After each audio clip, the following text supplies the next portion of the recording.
Om Swastiastu.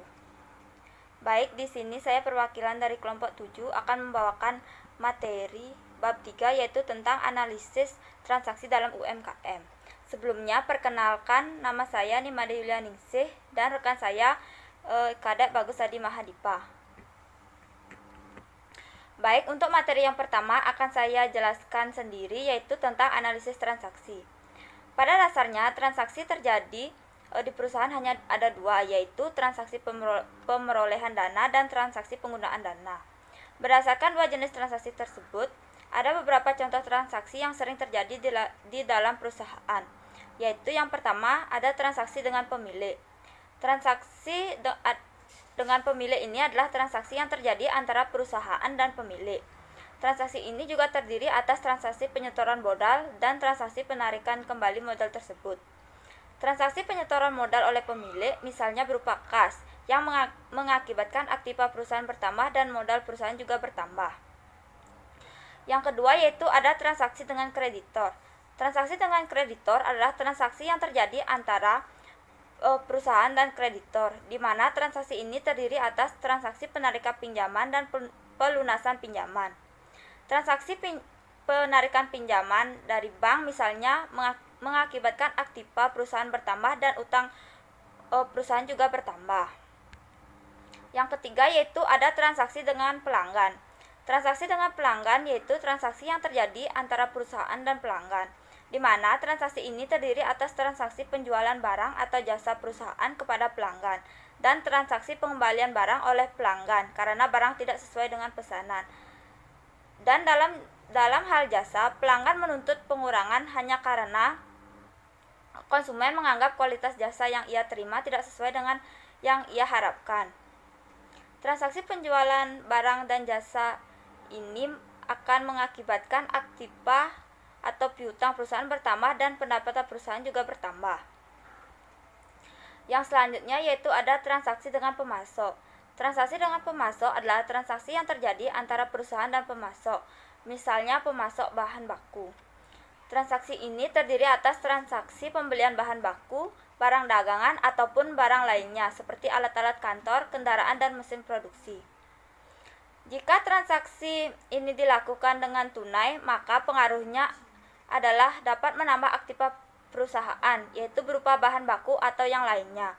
Dan di sisi lain, mengurangi aktiva perusahaan berupa kas. Jika transaksi ini dilakukan secara kredit, maka perlakuannya sama dengan transaksi dengan kreditor, yakni menambah aktiva di samping juga menambah utang.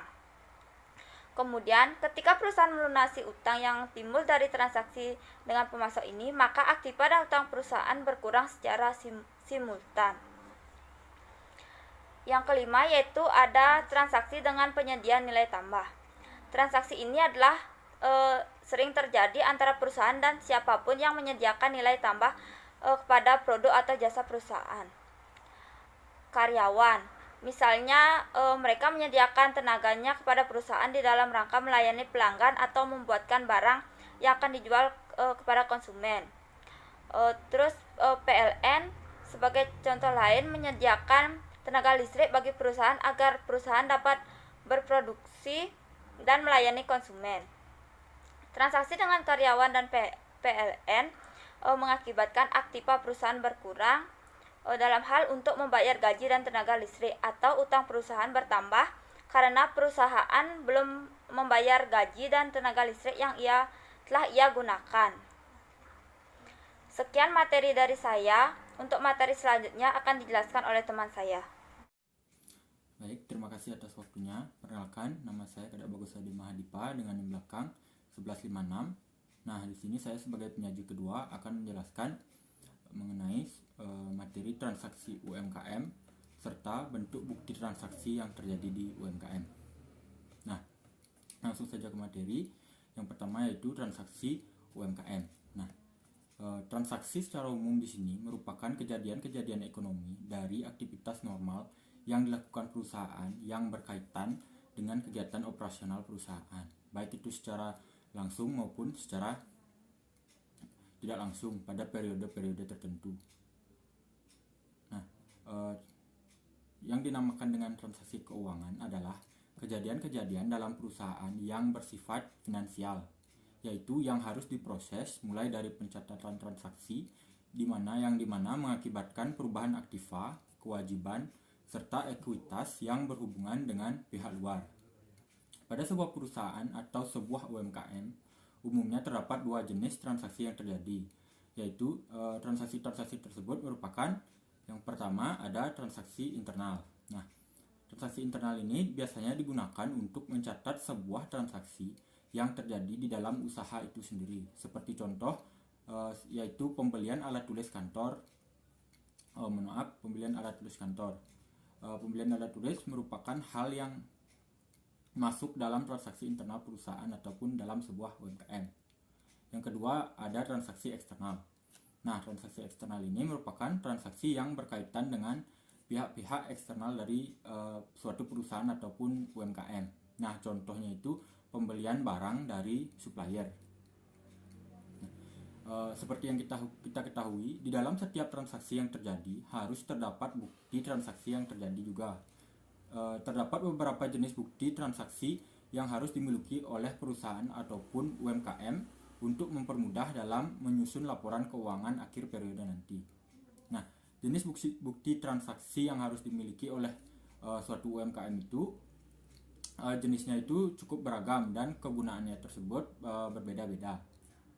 Nah, berikut merupakan beberapa jenis bukti transaksi yang harus dimiliki oleh perusahaan ataupun UMKM untuk memudahkan dalam mengelola keuangan perusahaan. Nah, jenis-jenis buktinya itu seperti kwitansi, faktur, nota kredit, nota debit, ataupun nota kontan. Nah, lanjut ke materi yang ketiga, yaitu bentuk-bentuk transaksi, bentuk bukti transaksi yang terjadi di UMKM. Nah, bukti transaksi dapat dikatakan sebagai unsur yang sangat penting dalam aktivitas bisnis UMKM, di mana hal itu sangat penting karena akuntansi hanya mencatat aktivitas bisnis yang terjadi secara sah, dan dalam akuntansi tidak mengenal transaksi yang tidak disertai bukti transaksi. Dengan demikian, bukti transaksi merupakan sebuah dokumen yang membuktikan telah terjadinya transaksi yang sah. Contoh bukti transaksinya itu adalah seperti kwitansi, cek, faktur penjualan, dan lain sebagainya. Nah, dalam sebuah perusahaan ataupun dalam suatu UMKM dibagi menjadi dua bentuk bukti transaksi keuangan.